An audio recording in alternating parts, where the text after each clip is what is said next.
So we are happy to have Rom Samantha today from INF and Naples, and he'll be telling us gravitational wave frontier of high energy physics. Please go ahead, Rom. Okay, so first of all, thank you very much for inviting me to this seminar and for your kind interest to listen to me about my research works. So basically, I'm going to talk about gravitational wave frontier of high energy physics as my title suggests. And my talk is going to be from the perspective of particle physics and QFT based models. And in particular, my talk will revolve around how we can probe BSM physics with gravitational waves. BSM means beyond the standard model of particle physics. And gravitational waves in this context mean gravitational waves from early universe. Okay, so I'm going to cover these topics very briefly, but if you want to know in more detail, I can also discuss about that after my talk. Okay, so this is basically my plan of the talk. That I have few introductory slides, and then I have two segments in the talk. In the first segment, I would like to share two ideas that I've been involved with and still trying to develop. And in this context, I would like to one second introduce you to three new gravitational wave sources that I'm currently working on. And then in the segment two, I would like to tell you which are the things that could be interesting to be looked at and what are my plans on those research areas. Okay, so let us start with the obvious slide that what are gravitational waves. So gravitational waves are ripples in space. As we know, they are very popular nowadays, and they typically propagate with speed of light in general. And we can generate them with massive accelerating bodies like neutron star and black holes. And they were predicted by Einstein himself in 1916. And after 100 years, we kind of discovered gravitational waves by LIGO detector. So now, what is the broader outlook of this discovery, and which kind of new aspect it can add to the other branches of particle physics, other branches of gravitational wave physics, for example, early universe gravitational physics? This is basically the theme of my talk. And once again, my talk is going to be from the perspective of particle physics and QFT based models. So now let us start with the motivation. Why should we study early universe gravitational waves? So the theoretical motivation is very nice and simple. If you look at this picture on the left, it is a very popular picture of our expanding universe, which I took it from a CERN website, I guess, yes. And if you are at the bottom of this picture, or bottom of the slide rather, you are at very early universe, and if you are at the top of the slide, you are at late universe. So at very early times, the temperature was super high, and as the universe expands, the temperature becomes low.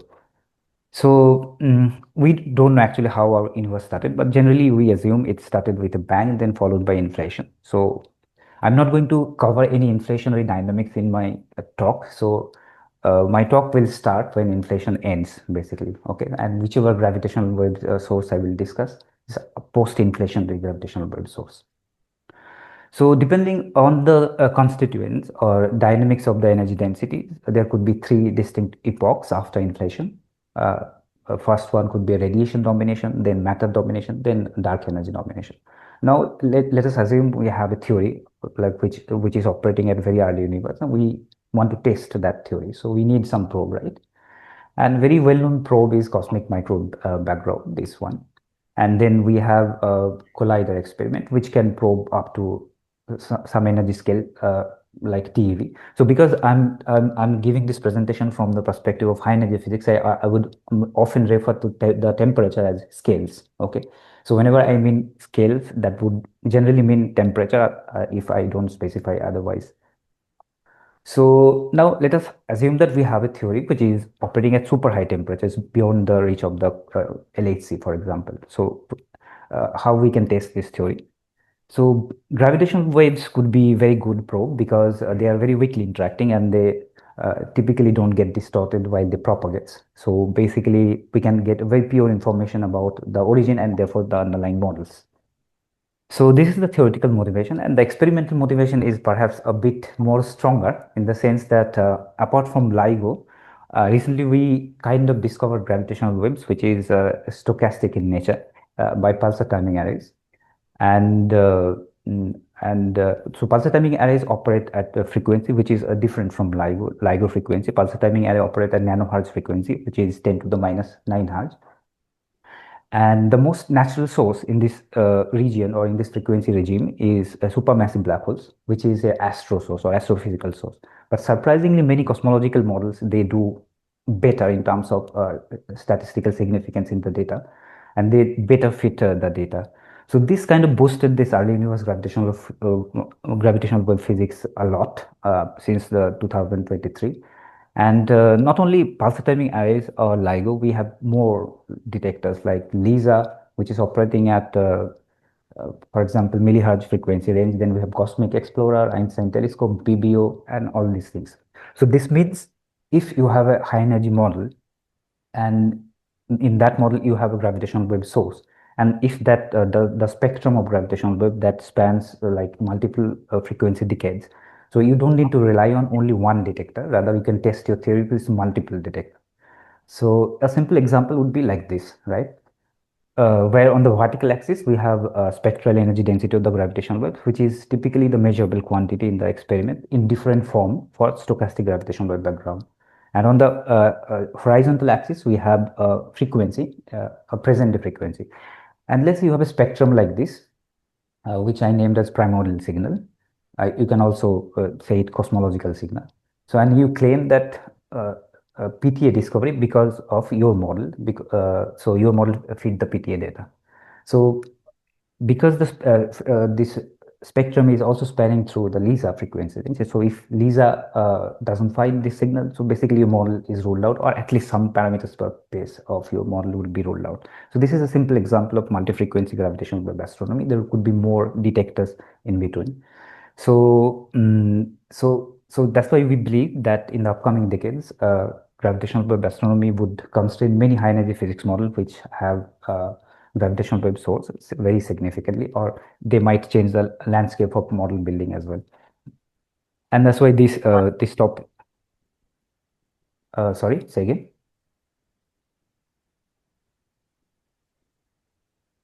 There's no question. You should continue. Okay. Okay. So, given this motivations, now let us look which kind of sources we can expect from early universe. So there could be several sources. For example, inflation, and I'm not going to talk about inflation as I said, any inflationary gravitational wave source. And from particle physics side, we can have fast order phase transition and topological defects, which is also a consequence of phase transition, and also other production mechanisms related to, for example, primordial black holes and compact objects. So in this talk, I would like to share two ideas rather. The first one is related to BSM model building, and the second one is related to, this one is related to BSM model building, and second one is related to building of the gravitational wave source itself that we trying to develop in recently. So for the first one, I would introduce a concept called cosmic tracers, which is basically about finding a configuration in the BSM models with which you can reduce the parameter degeneracies while reconstructing the model parameters from gravitational wave signal. So in this context, I will discuss two different approaches of model building. First one is closed model, where you have these tracers that can reduce the parameter degeneracies, and you also have the gravitational wave source. And for the open models, you do not have the gravitational wave source, but you have the tracers. And in this context, I would give some example of very popular models of particle physics like neutrinos and axions. And for the other one, which is the new gravitational wave source we are trying to develop, which we call melting defects. So basically, I would try to explain why they can produce a very unique gravitational wave spectrum, and which cannot be mimicked by, for example, any other cosmological source in general, and what could be their implications on pulsar timing array data. Okay, so these are my conventions, and I'm not going to read all of these, all these lines, but what I would like to mention that the key equation in my talk would be this equation in the box, where h, small h, is the gravitational waves, or we in general call them tensor perturbations. And the capital H is basically the Hubble parameter, which takes into account the expansion of our universe. And A is scale factor, which appear in the FLW metric like this. And the most important quantity is the quantity which is on the right hand side, which is basically source term of gravitational waves. So we call them anisotropic stress or transverse or traceless component of the anisotropic stress, or in general the source term of gravitational waves. So in general inflationary context, this term is zero unless you go to second order perturbation theory. But for particle physics sources or active sources like topological defects, phase transition, this term is non-zero, and this basically sources gravitational waves. Okay, so now let us come to the discussion of traces. What do I mean by traces? So whenever you listen to a talk, for example, for early universe gravitational waves talk, in particular those related to BSM models and those trying to probe BSM models with gravitational waves. So we start from this way. Let's say I have a model. I'm building with a different context. For example, I'm trying to explain dark matter Rayleigh density or some other particle physics phenomena. For example, it could be some extended Higgs models, some models related to neutrinos, axions, and all these things. So we will start like this. I have a dark matter model. I have a gravitational wave source in this model. It could be some source like phase transition, for example, and it can produce a gravitational wave signal, which is basically represented by this green line. And if it comes within the detector sensitivity, so just a prototype detector, I took Lisa. Then I will claim that my model is detectable, or my model is good for gravitational wave experimental perspective, because my model can produce detectable gravitational waves. But if you reverse the problem, for example, if you look at the from the bottom up point of view, that given a gravitational wave signal, how confidently you can say that this is coming from your model or your dark matter model, then this interface or BSM searches of gravitational waves become a little bit messy, in the sense that you cannot remove the model degeneracy. And the primary reason is we do not have so many gravitational wave sources that you can accommodate in particle physics models. And therefore, you can build many models that can produce basically similar gravitational wave spectra. For example, let's say I have a model A, which is related to dark matter, and you have a model B, which could be related to any other things, for example, extended Higgs sector. And we both have a source called phase transition. Okay.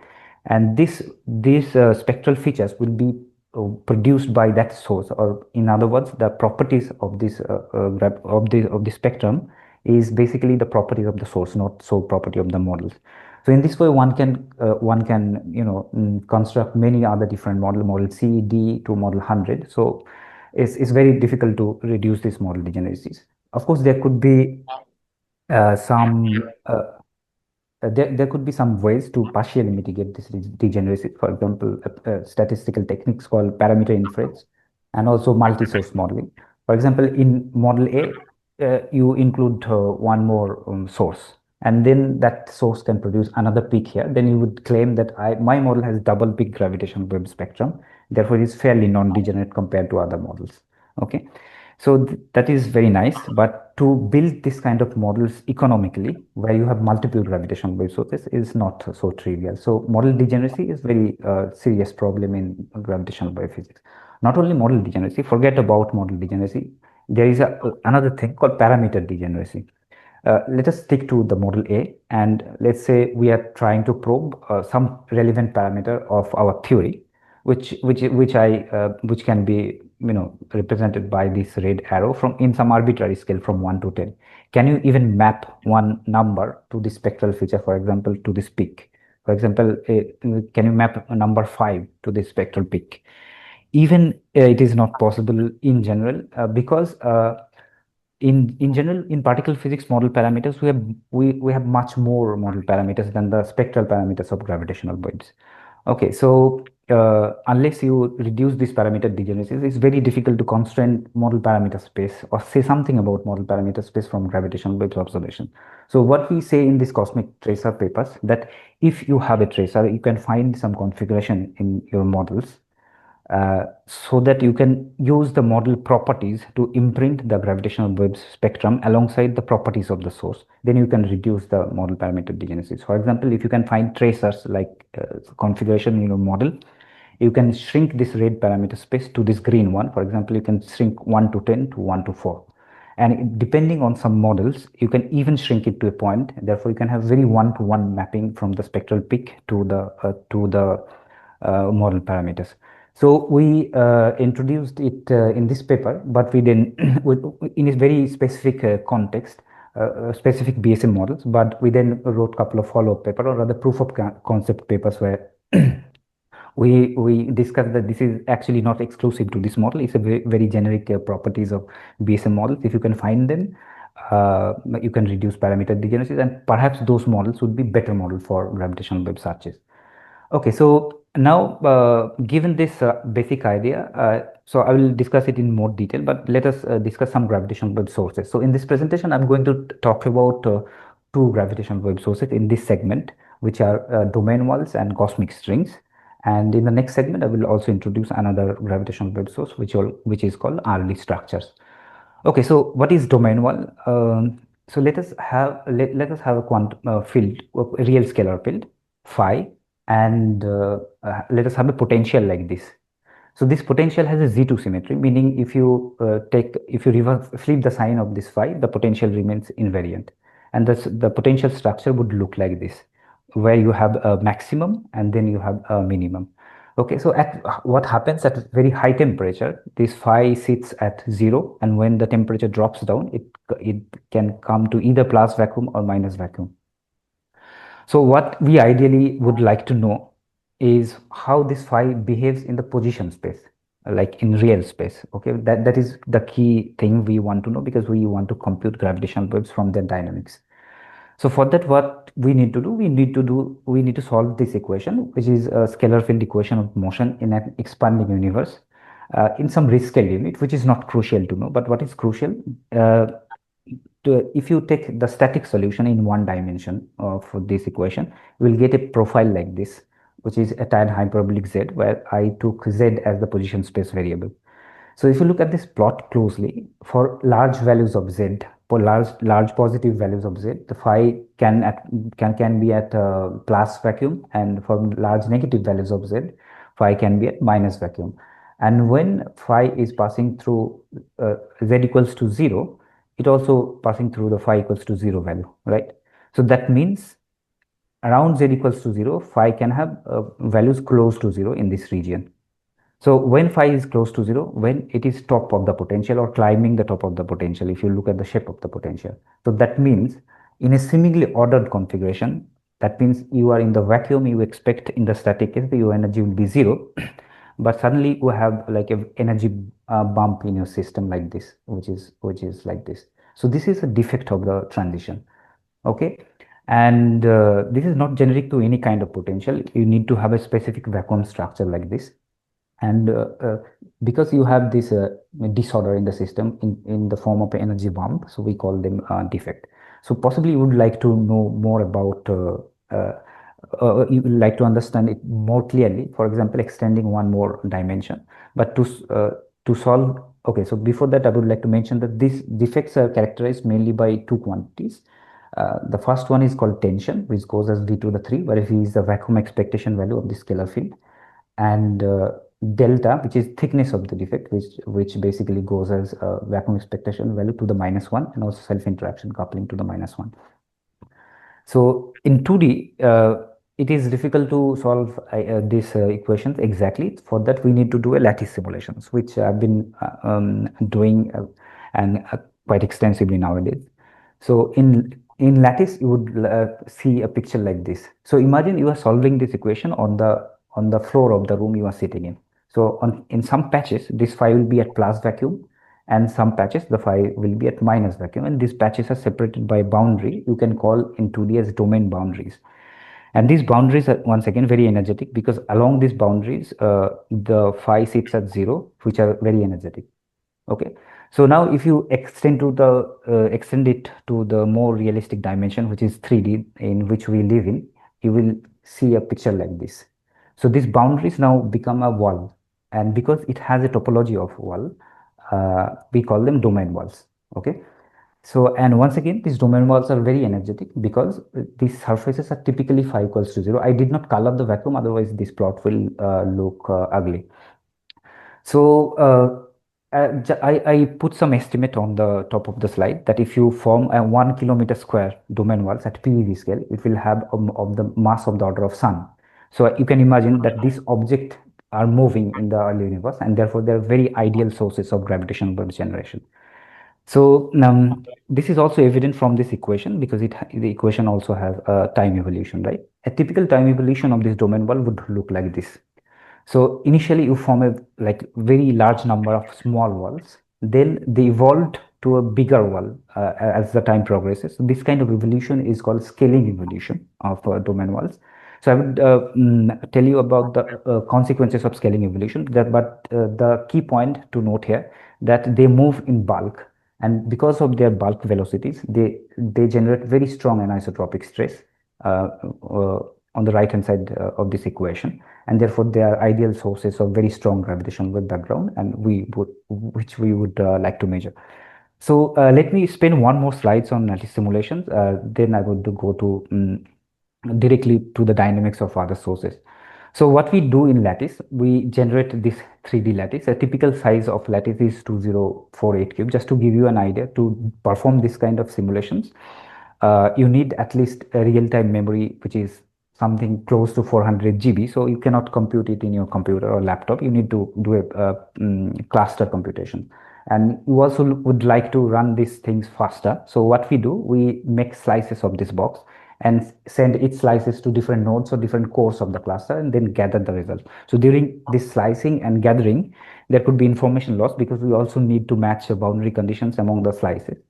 And this is basically optimization problem, and that's why this kind of simulation takes a considerable amount of time, and not so many groups are doing this kind of simulations.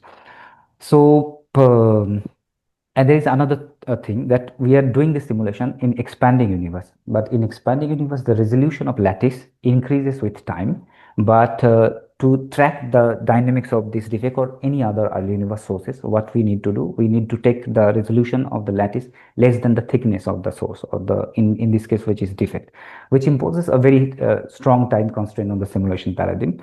But fortunately these defects goes or evolved to a regime called scaling regime, in which the relevant cosmological quantities become constant with time. Therefore, you can stop the simulation and extrapolate it to larger cosmological time if needed. So, assuming that we can overcome those difficulties, we can compute the gravitational wave spectrum like this, and it will look like this, where the IR part goes as k to the 3, where k is basically the frequency in terms of some rescale unit, uh, and the UV part goes as k to the -1. So, uh, so, uh, so what we do in generally in theory paper, we follow one simulation paper and take the fitting formula from that simulation paper and use it in our paper, which is very natural. But what I would like to mention here, that even though these simulations are computationally a bit expensive, what the baseline models which are considered in this kind of simulations are pretty much simple. But in realistic particle physics scenarios, the baseline models may not be that simple, and therefore, if you are a bit ignorant about simulation parametrics, that might lead to inaccuracy. So I'll come back to this point, but before that, let me mention that with my collaborator, I'm developing this interface for early universe source simulations. For this interface, I'm basically the principal author in a Python language. But if you like C++ language, you can also check this interface called Cosmological, which is already publicly available. So I'm going to talk a bit about PyLattice in the next segment, but let us now directly jump to our next source, which is called strings. So I'm not going to talk about simulations of strings, but rather directly go to the dynamics. Sorry, Rom, just Yes, one sure, question in the previous slide. sure. So what you call as scaling is this k cube and k to the -1, is it?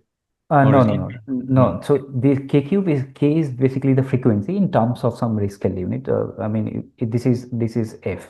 You can say a scaling means, let me go. So scaling means the evolution, how they evolve this, how these domain walls evolves, And so you start from very small small walls and then become a larger wall. So you can show that if you compute the areas of these domain walls, it remain constant with time. So that basically the meaning of Sorry, scaling. this becoming larger is simply because of the expansion of the universe or something else? No, there's one point which I did not go into the detail. So expansion of the universe and also these walls radiate scalar radiation. So because of this balance, basically your area remains fixed and is basically Okay. expanding. The one other question. So this one has many excursions about zero, I guess, right? So in Yes, each exactly. domain.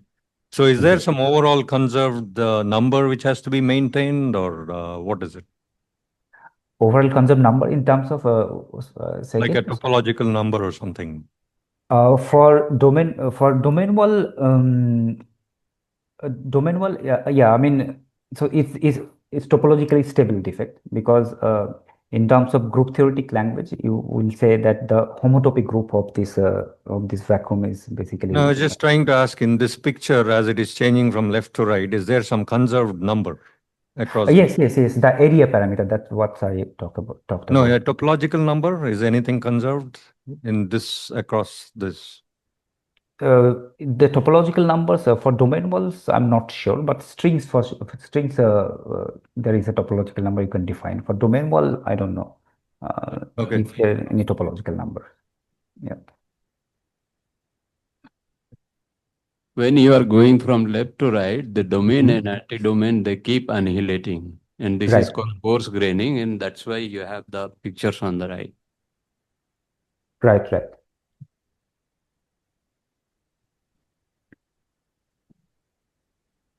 Okay. So, shall I proceed to the strings? Yes. So now, Yeah, you if can you, proceed. yeah, okay. So if you have a U1 vacuum instead of Z2 vacuum, you can form strings instead of walls. So similarly, you can compute gravitational waves background from these strings you produced. But unfortunately, from the anisotropic stress of these long strings, gravitational backgrounds are pretty much suppressed. But what happens is very interesting phenomena that when these strings moves, they chop up loops, and these loops are basically dominant sources of gravitational waves. And depending on their dynamic, on the dynamics of the loops, you can have a different gravitational spectrum. For example, in the standard cosmological scenario, where after inflation you have a radiation dominated era and then matter and then dark energy. So dark energy is not so relevant in this context, so I just omitted it. So there could be some loops you form in radiation which decay in radiation. They are going to give you this yellow contribution. Okay.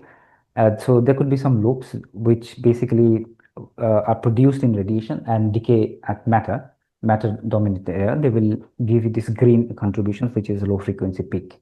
And there could be some loops which are solely from the matter dominant area. They will give the suppressed contribution. So now let's assume you have a new physics that can impact the network propagation of cosmic strings, or in general, they can affect the gravitational waves emission from cosmic strings deep in the radiation era. And in this case, all those new physics will be imprinted on the high frequency part of the spectrum. For example, if you have a very low pressure Hello? cosmology. Uh, Yes, Can I yes, interrupt? yes, sure. Strings you are talking about, they are global strings or local strings? No, a gauge string. So I put in on the slides, title of the slide. I'm sorry, I did not mention it. Yes, I'm talking about gauge strings because gauge strings mostly radiate gravitational waves, and global strings mostly radiate Goldstone boson. So I'm omitting global string in my discussions. Yeah. But you have string loops in global string case also, right? Yes. And they should also have some gravitational wave signatures. Yeah, that's why I'm talking about that these loops oscillate and these loops No, you are, are talking about gauge local strings, right? That's what you yes, said. yes, local strings, In yes. global case also you have similar thing, or why you are Uh, not we, considering that? I'm not taking into account global strings because they do not radiate gravitational waves. There are lots of debates. There the most dominant channel is Goldstone boson radiation, not gravitational waves. For example, because you are breaking global symmetry, you produce Goldstone, and the most dominant channel would be the Goldstone radiation compared to gravitational waves. Okay. I mean, you can have a gravitational wave radiation if the symmetry breaking scale is very high, like close to Garth scale. So some people are writing papers on that, but actually it's not so much accepted conjecture that global strings can radiate gravitational waves. Yeah. See, there is a clear difference between this gauge string and global strings is that when you have a global string loop, it is usually connected by a domain wall No, because there is a lot of not. energy between in the see each loop has a surface area, right? You can think of a surface boundary of which is the loop. No, I'll explain when it gets connected to domain walls, not in general. If you Yeah. only you want vacuum, you cannot connect it to domain walls. Okay, so I forgot what I was talking about. Yes, so if you have some new physics that basically impact this emission of gravitational waves from strings, those new physics will be imprinted on the spectrum. So now imagine you have a particle physics model in which you have a string solution. For example, this U1 gauge string solution from which you can get gravitational waves. And in the same model, you have this new physics. And therefore, through this new physics, your model parameter will be imprinted on the gravitational wave spectrum. And with this spectral feature, you can see the model parameter. So this is basically idea of tracers. So in that model, the new physics will be tracers, which could be a non-standard cosmological epoch, which could be some other object like primordial black holes and domain walls and all these things. Okay. So what we need to do in general, we need to solve all these. Sorry, one question. So what is the green, red, and orange you said? What is the difference between them? Okay. Let me go to the previous picture. Okay, so you're talking about the spectrums, right? Yeah, yeah. You also Okay, have the so top picture, I don't know, radiation matter, like. yes, that's what I'm saying. That if you have loop which are produced in radiation, but they decay in radiation completely, these Okay. loops will contribute to this yellow loop will contribute to this yellow spectrum, which is increasing and then become a plateau. And if you have some loops which is created at radiation domination and decay in matter domination, they will contribute to this green spectrum, which is basically which will give you a low frequency peak. And there are some loops which are these red loops which are created in matter but decay in matter. They will give you this suppressed spectrum. Am I? Yeah, so is there a way to see this? Are you going to say more about why these things are true, or is this obvious? Or I mean, these radiations. yeah, why do we get these shapes if you have the three Uh, different?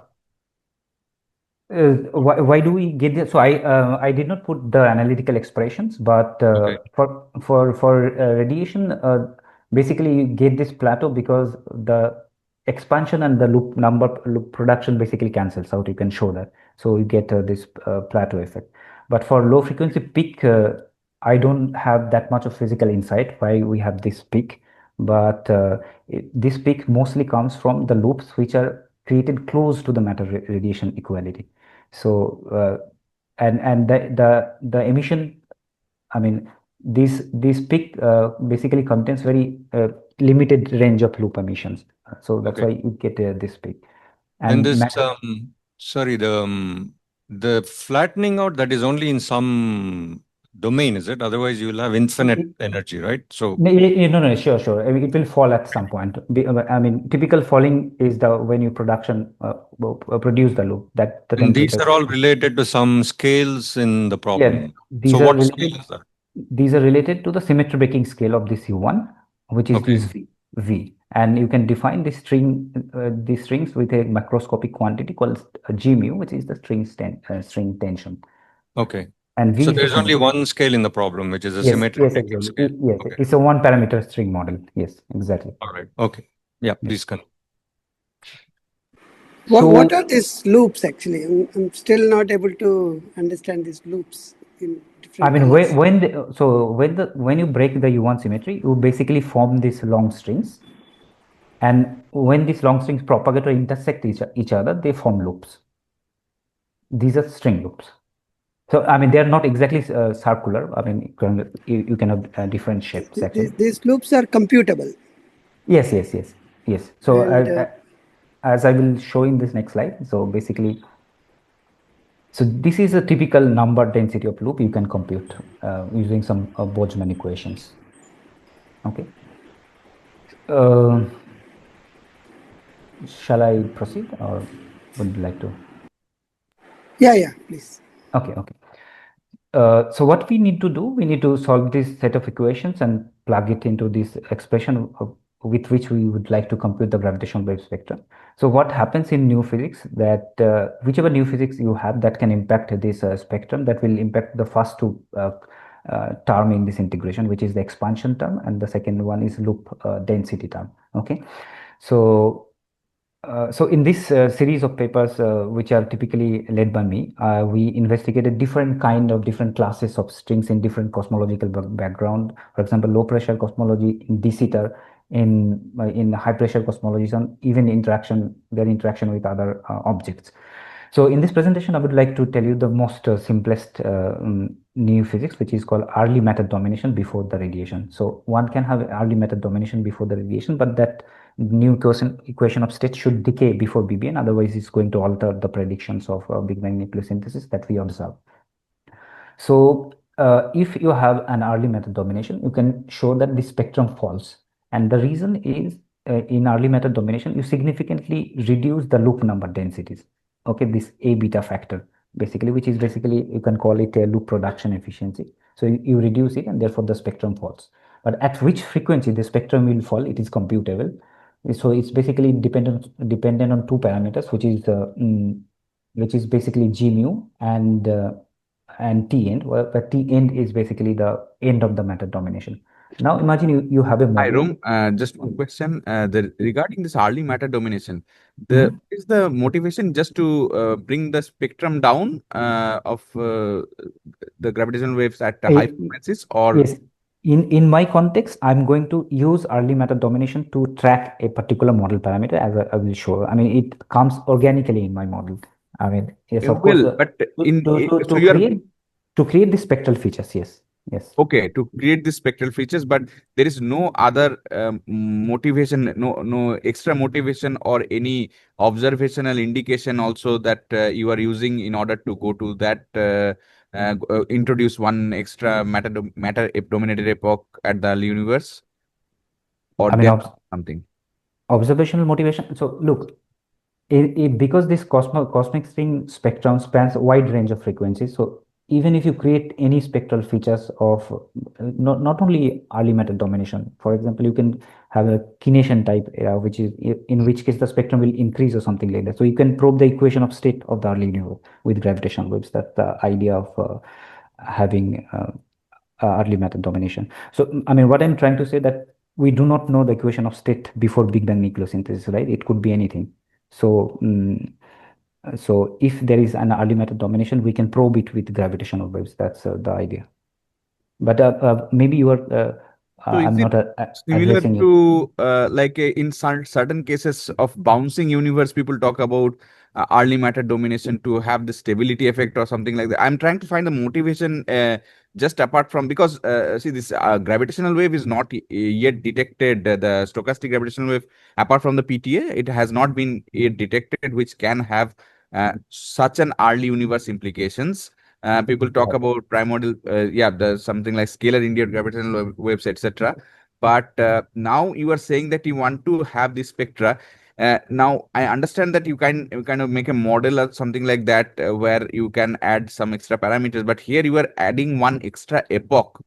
Uh, the Yes, standard Big Bang cosmology problem does not require any extra epoch in order to completely introduce. agree. Yeah, exactly. Completely agree. Yes. So it is just that your model, you want to have a particular spectra fall off, and that is why you are introducing that. And there is no other way you can do that, is it?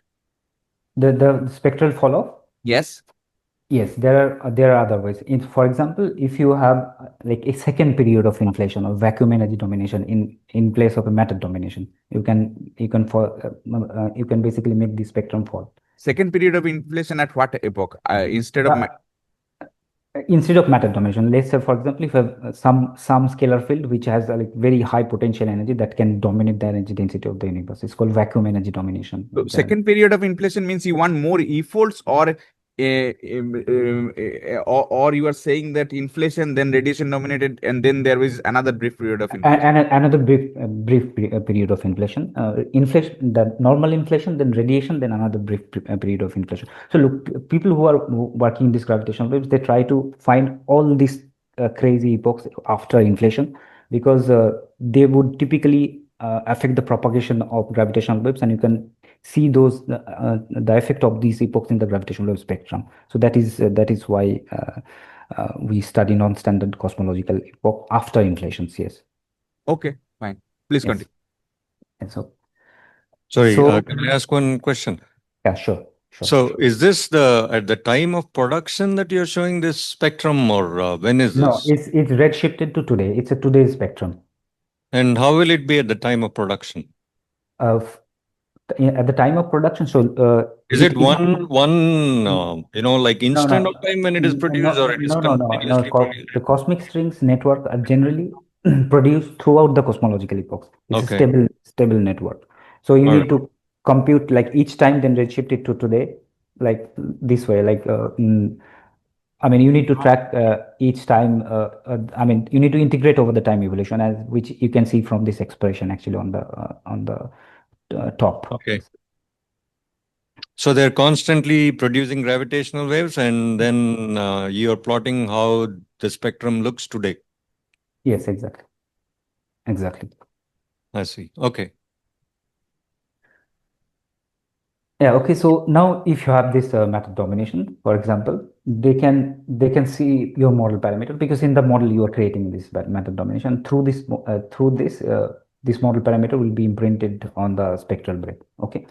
So before I go discuss a bit more detail, let us have another picture, another vacuum structure like this. For example, if you have U1 first, it breaks, it produces strings, then U1 breaks to Zn. After Zn breaking, you can have domain walls, but these strings and domain walls are not friendly objects. So uh, whenever strings and domain wall meets, they basically destroy each other in general. So this, sometimes people call it cosmology of self-destruction. But before the string network get destroyed, as I said, they can emit some gravitational waves. So this yellow loop is now going to give you this yellow spectrum with the spectral features at infrared, not at the UV, as I showed before. This is a UV features, but now in this case you have an infrared features, and then infrared you can derive this frequency analytically, which is again dependent on two parameters. What the first one is G mu, and another one is T wall, which is the formation temperature of domain wall.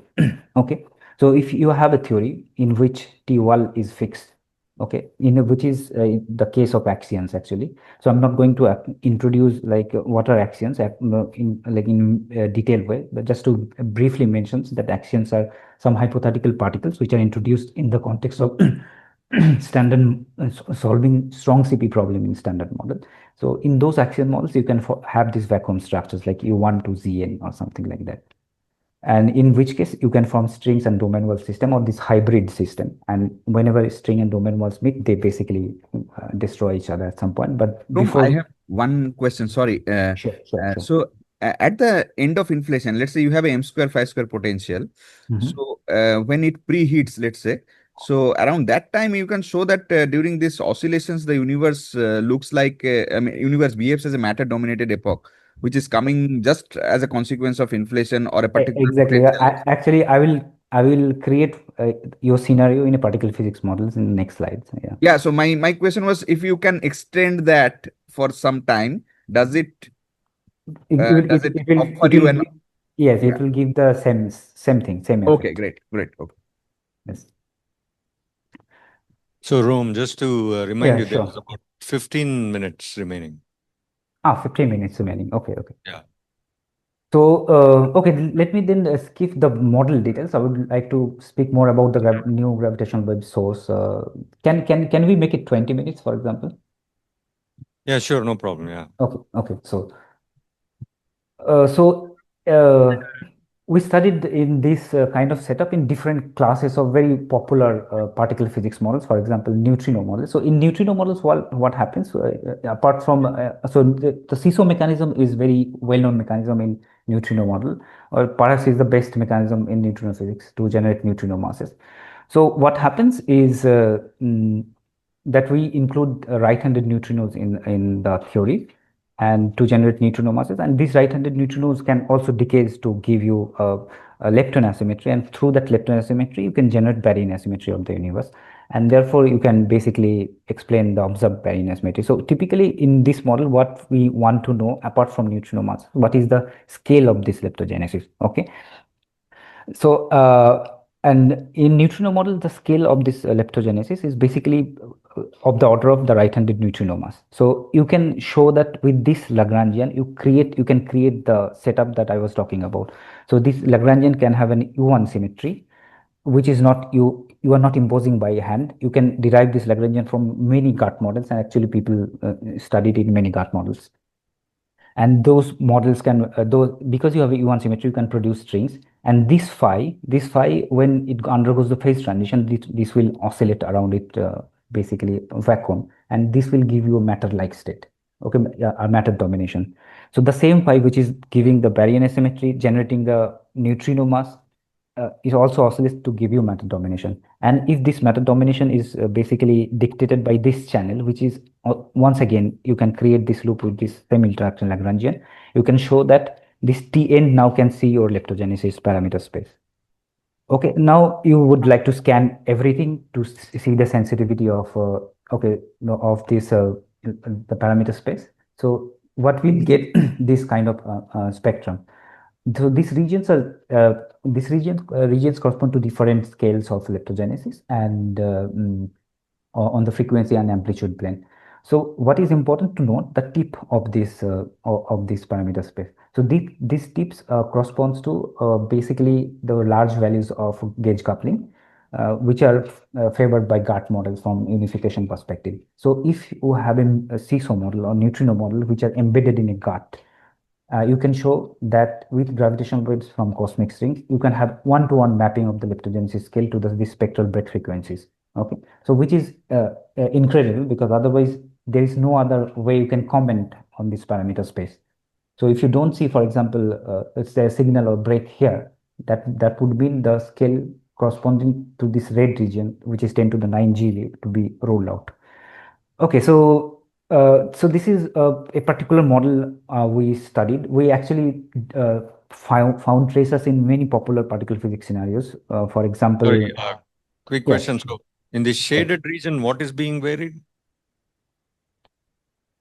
in this colored shaded region, Yeah, all yeah. all other parameters. For example, self interaction coupling of phi, the gauge coupling, whichever parameters you have, all parameters are varied. And In a particular gut scenario, is it? so no, we made it gut free first, because we also varied gauge coupling, but the gut scenarios are correspond to the tip of this parameter space, which is Sorry, in what is it? Only this Lagrangian that you have shown. In that one, the parameters varied gives you the shaded region, is it? yes, exactly, yes, I see. exactly. Okay, all right. And Okay. gut models are at the tip, which is very sharp mapping with the spectral break frequencies. Yes. But the gut models themselves have free parameters, I suppose, right? I mean, Yeah, I mean, we took the U1 part of the gut model because we wanted to produce strings. I So see. Okay. we neglected the other parameters. Yes, you are absolutely right. Yes, but for gravitational computations, these parameter space suffices actually. Okay, Okay, so just by the way, your camera is pointing in some odd direction. Okay. so Yeah, okay. I'm sorry. Yeah.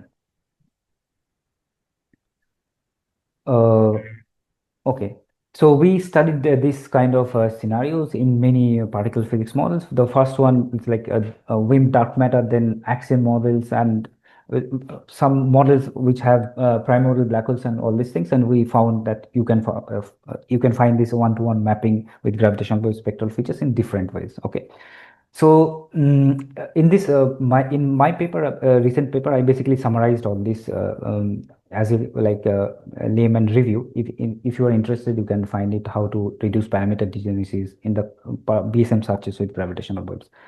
So let me talk about another defect is called melting defect. So before that, let us have a look at that tension, the constraint on the standard topological defects. So what in the case of domain walls, these domain walls are very stable. So unless you destroy them, they basically dominate the energy density of the universe, which is not desirable. So what we do, we add a bias term, phi to the 3 types of term, and you make this potential tilt, and therefore all the phi will now come to this absolute minimum, and the domain walls will be destroyed. For the it is a typical picture, lattice picture of domain wall. You have like a very big wall, then it get destroyed once you add this bias term. But for the strings are not the strings are basically not so problematic, because they track the energy density of the universe with a constant fraction g mu, and this g mu Sorry. is constant. Yes, Uh, yes. How do you motivate this bias term? What is the origin of? So exactly. So generally, I know why, what is the purpose it is doing, but what is the reason? I mean, how do you motivate? I mean, for my UV theory is, I mean, you need to add, I mean, some UV justification for sure. But I'm not going into that UV theory. I'm just talking about the effective bias term which breaks this Z2 symmetry. I mean, that's to destroy the domain wall. Okay. I mean, you're talking about the motivation of the bias term. I completely understand your I mean, question. what is the source of this symmetry breaking? Uh, no, this symmetry breaking is explicit symmetry breaking. It's not a Yeah, spontaneous. that's explicit symmetry breaking. What is the source? The other one is the, I mean, So, I mean, you can generate this term. I mean, you mean how we can dynamically generate this term, if I understand your question correctly, yeah, right? yeah. And there are ways. For example, uh, you can make a not. I mean, for phi cube term, I don't know. I mean, you can make it some interaction term with some other let's say phi and chi square other field. Then you can make a dimension 3 term. Then it's break Z2. So I mean, you need to construct model for the bias term. And you can also have a gravity induced bias, for example, dimension 5 operator. Then you will have a phi to the 5. I mean, you have some effective gravity theory on domain wall physics. So people also study that. Yeah, but for this case, I'm not going into the motivation case. I'm just saying that how you can destroy domain walls actually. Yeah. No, but if phi is charged under some symmetry, it may forbid such a term, right? No, sure. I agree. That's So what in I'm that saying. case, you have a problem of So, domain walls overclosing, you're saying. yes, exactly. Okay. Yeah. And what is the size of epsilon you need or you take? So typically, it should be less than the size of this potential. It's like 0.01, 0.0001 or something like that. I see. Okay. By the way, even if it is small, it is good enough to mess up the phase transition dynamics.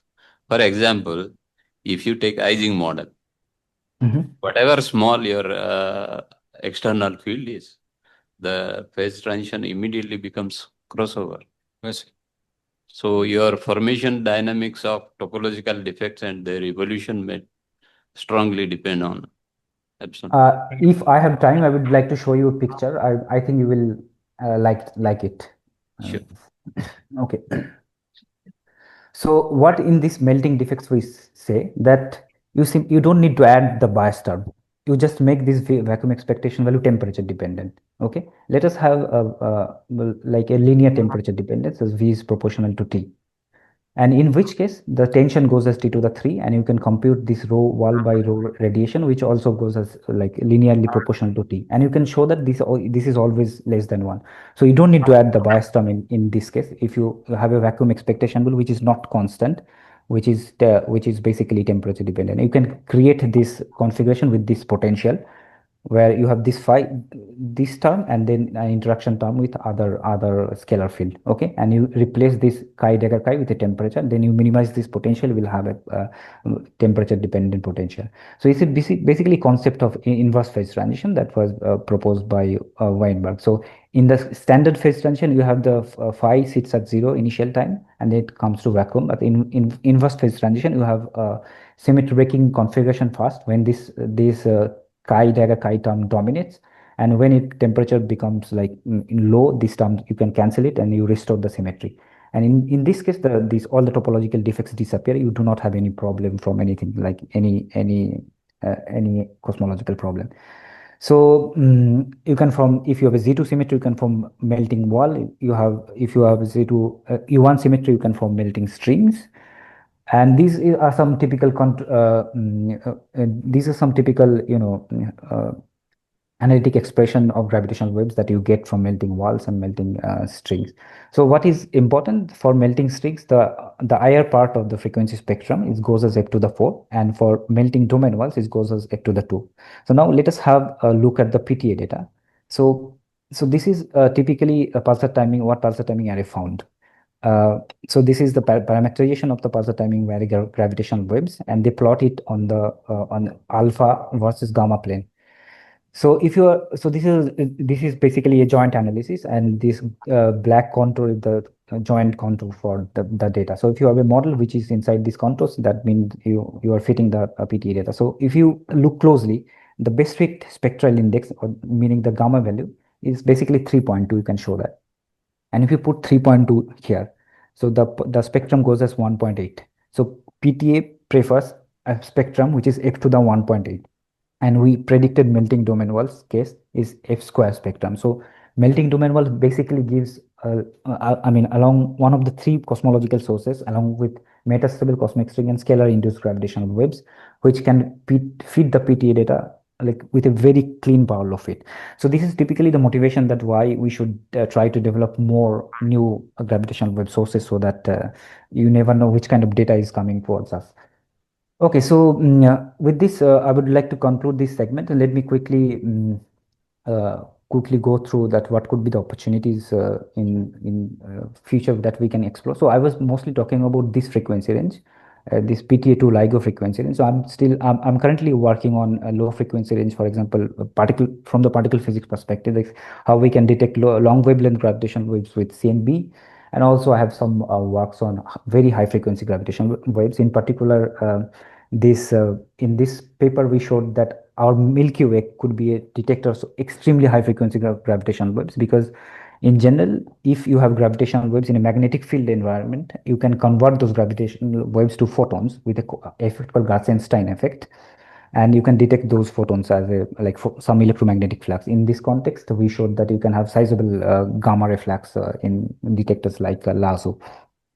Okay, so basically we can develop a precision multi-frequency gravitational wave cosmology, which I aim to do. And my aim is to work on both the scenarios, for example, developing new gravitational wave sources and working with existing sources. But my approach is to work from the particle and QFT side, and doing modeling and numerical simulations on these things. And also forecasting analysis with BSM modelings and simulations. So forecasting analysis is super important topic, and should be done even in theory paper as well. I will explain. And also finding some new frequency range of detection, for example, in CM range and also in PTA range. So these are the topic possibly I would consider in the upcoming years. I'll touch. I'm not going to do simulations for new defects, because I already have some simulation pipelines. Yeah, so, and these are the topics which possibly could be interesting in my opinion, and particularly my focus on BSM theories will be on axion physics, and also exploring some new corners of some existing gravitational wave sources with parameter reconstruction analysis. Okay, so basically, we were talking about the standard frequency range. So this, from particle physics side, the CMB frequency range is pretty much an nascent area of research. So currently, I'm doing a project with my collaborator William Dominic. We are computing scalar induced gravitational waves and try to from cosmic defects, and try to see if they can produce any signature in CMB beam modes or mu distortion, for example. But my idea is to study low scale phase transition mechanism, which can be associated with like ultralight dark matter that can also give black hole super radiance effect. So it's a very peculiar interface where you can have signature in terms of stochastic gravitational wave background, and also with continuous gravitational waves from black hole superradiance.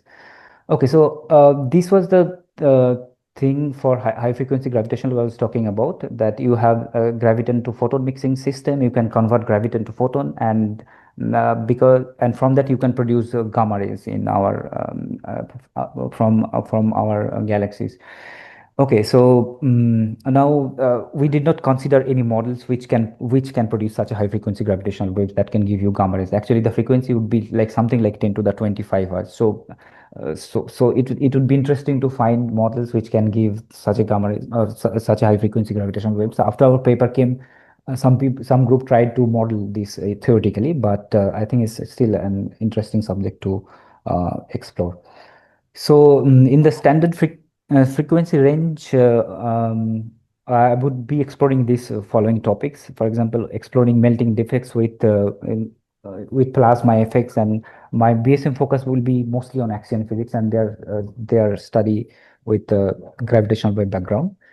And also, so recently, uh, also another scenario is called early structure formation. So what happens so there is very popular research interface called scalar induced gravitational waves, where you source the scalar perturbations, tensor perturbations with scalar perturbations at the second order. But at some point you have, like, if you have an early matter dominated era, the scalar perturbations basically I mean, the density perturbation goes and some scales become nonlinear, when in which case you can we cannot treat this scalar induced gravitational wave physics linearly. You need to go to nonlinear regime.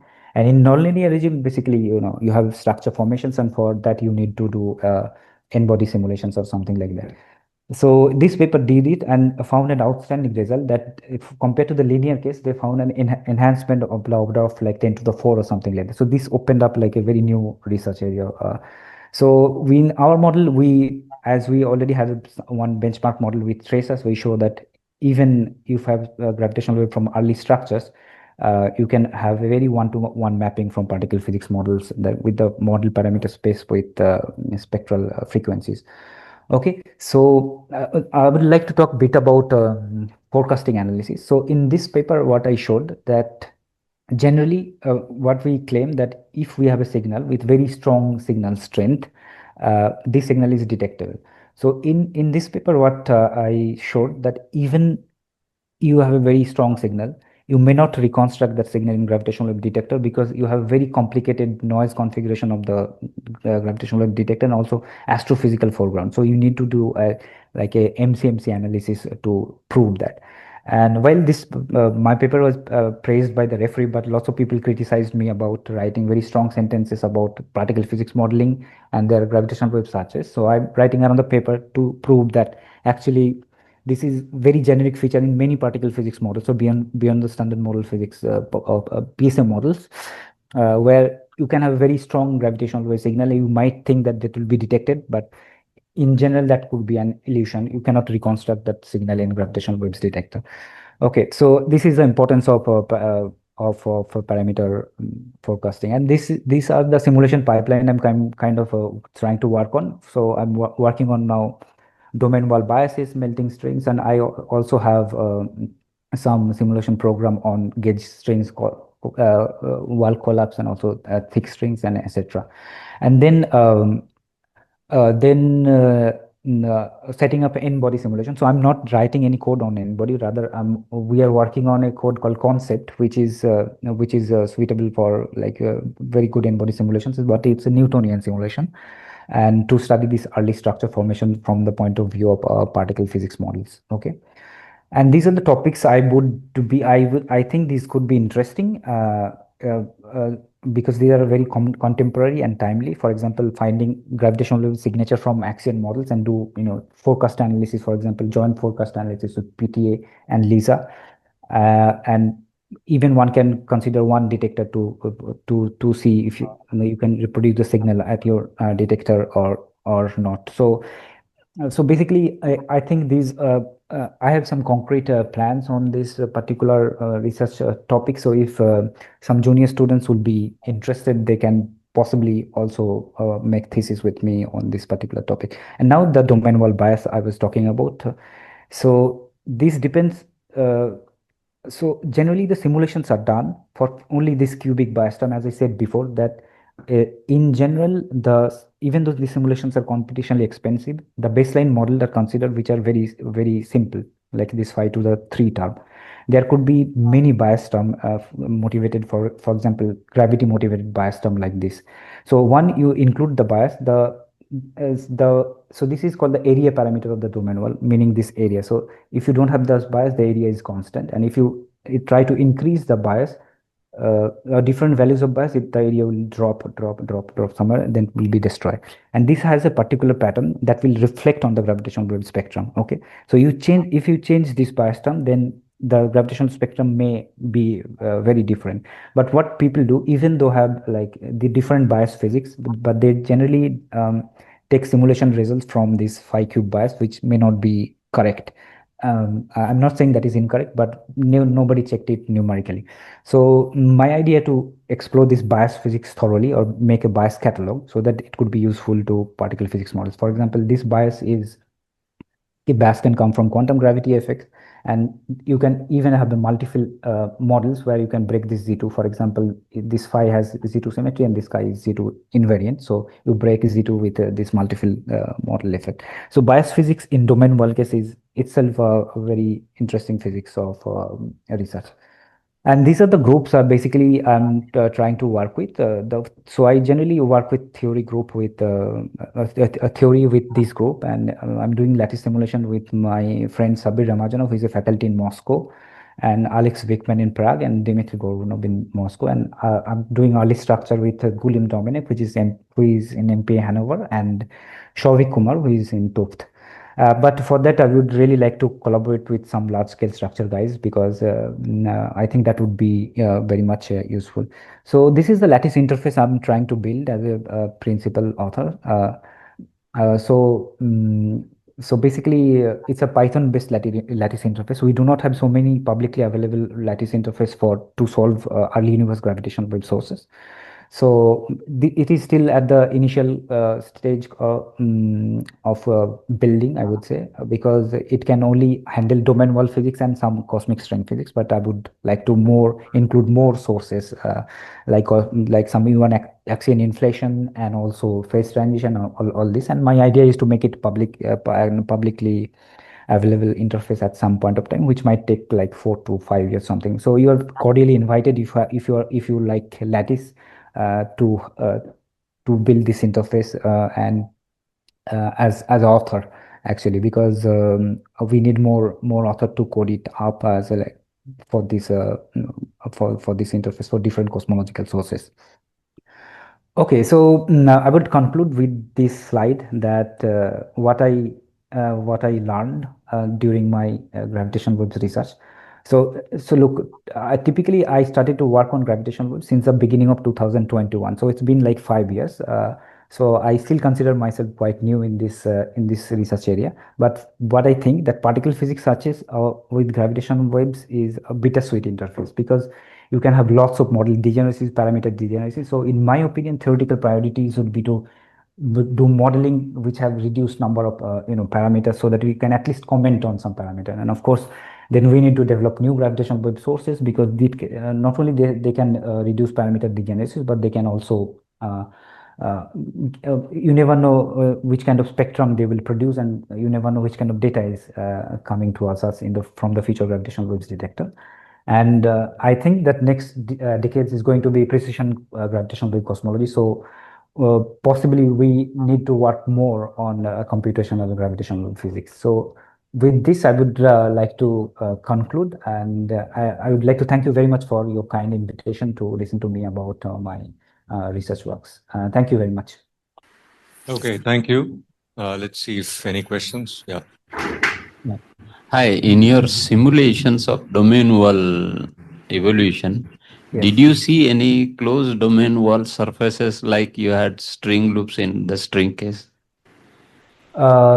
Those domain wall surfaces means like domain walls forming loops, you mean, It's a or closed loop of domain wall, no, like I one vacuum inside, another vacuum outside. So Possibly no. I did not. So so far I did a cubic simulation. So now I'm trying to do this gravity biased domain also. I don't know what will be the case for gravity bias, but at least for cubic case, I did not see any structure like this that you're mentioning. Like a bubble kind of thing? Yeah, bubble. Bubble. Yeah. Bubble, you can form bubble actually not with second order phase transition. So generally what I talked about the second order phase No, transition. no. Your domain wall is a topological object, right? Right. But it can also close down itself. Sure. But okay, I understood. Okay. No. But for my simulations, I possibly did not see the structure. I mean, I showed the picture, but I think Yeah, this. we also didn't notice much Yeah. of that. Okay, thank you. Any other questions? So I have one short question.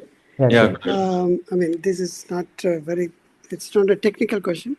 No, So sure. you said actually there are other sources of gravitational waves, and you gave some idea about, there are three sources and things like that. Is there a way to disentangle them actually? That, because, there may be some 100 different sources you can think of, but there must be some ways, from the observations No, that, because that's what I'm saying. Different gravitational waves will produce different spectral shapes, and with okay, that spectral shapes, you can distinguish. For example, let's say you have gravitational wave source called A, and that will have F square spectrum, and another source called B that will have F to the 4 spectrum. So with these spectral shapes, you can distinguish. And yeah, because and early, yeah, yeah. okay, please allow me to finish it. So early universe gravitational waves can only be distinguished via its spectral shapes. Otherwise, there are no other. Otherwise, there are no ways actually. So the spectral shape is very important for early universe gravitational waves. Okay. And a related question that you mentioned that there are many BSM models and things like that. Yes. I mean, Oh, what is this need of these BSM models in this context actually? No. So BSM models is so look. As we said, I mean, BSM models means beyond the standard model of particle physics, which can operate at very high energy. For example, if you can model, Rome. What is the need for this? Studying BSM models in gravitational waves scenario. Because okay. So gravitational waves itself is no. we saw that the big disaster at LHC, and what is this big endeavor of bringing Uh, again so many models, and if there was any need for all these things actually. No, as I said, that BSM models can operate at different energy scales, right? So, for Yeah. example, if you want to study some models which is within the range of collider experiments, you can study those models in colliders. But if you want to study some models which operates at very high energy scale, for example, supersymmetry. Okay, I mean, I know supersymmetry now becomes less relevant in the particle physics side. Not so many people are working on that, but if you want to probe this kind of high scale physics, gravitational waves could be nice thing to probe these models.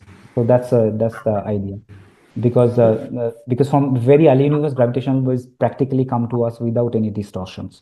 So that's why you can probe BSM model, and that's why people try to study BSM models with gravitational waves, or in other words, gravitational waves are alternative probe to, for example, experiments like colliders and stuff like that.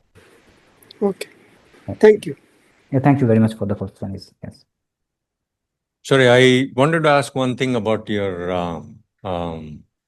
the number or the energy density in these domain walls. If you did not add that epsilon term, is that generically a problem, or is it like a function of the No, parameter space? It's like how is it's generically a problem because if you so? What compute, does it depend on? On like what parameters of the theory does it depend on?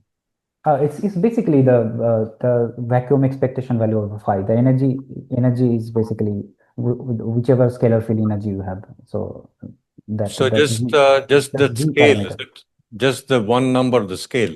Yes, that's one number of the scale. But when you collectively think it as an equation of state, you do need to do a statistical analysis, and in which case you can show that equation of state is something other than radiation. Okay, so the energy density scale as a to the minus 2, where a is scale factor of the universe. But for radiation, the energy density scales as a to the minus 4, And No, but therefore, from the theory point of view, it is just one number. with just one number, it's just one number. And vacuum so, expectation like, specified. you can definitely say one number below, above some number is ruled out and below some number is allowed, or how does it work? No, so that's why, yes, okay, I understand your question. So if you don't want to destroy domain walls, let's say you don't want to destroy the domain walls, you Yeah. need Without epsilon equal to 0. without epsilon. So Yeah. what it will create this domain wall also creates scalar perturbations like inflationary perturbations. Okay, and you will have some imprints on CMB, and from CMB observation you can rule out this unbiased domain walls. The scale would be something like MeV. So if you want to have unbiased domain walls, the scale of symmetry breaking should be less than MeV. But from the gravitational wave point of view, people study domain walls with high tension or high energy scales because they can produce lots of gravitational waves. And because you have high tension or high symmetry breaking domain walls, you need to destroy them. But if you don't want to destroy them, they will be problematic for CMB, and from CMB TT spectrum, basically you can constrain the tension of the domain wall, but those domain wall not relevant for gravitational wave physics. Yes, if I answer your question. So that number is something like MEV, is it? MEV, something like MEV. Okay. All right. Okay. Any other questions? Anybody online? Any questions? Okay, maybe not. So, Rome, thank you very much. Thank you very much for your kind invitation.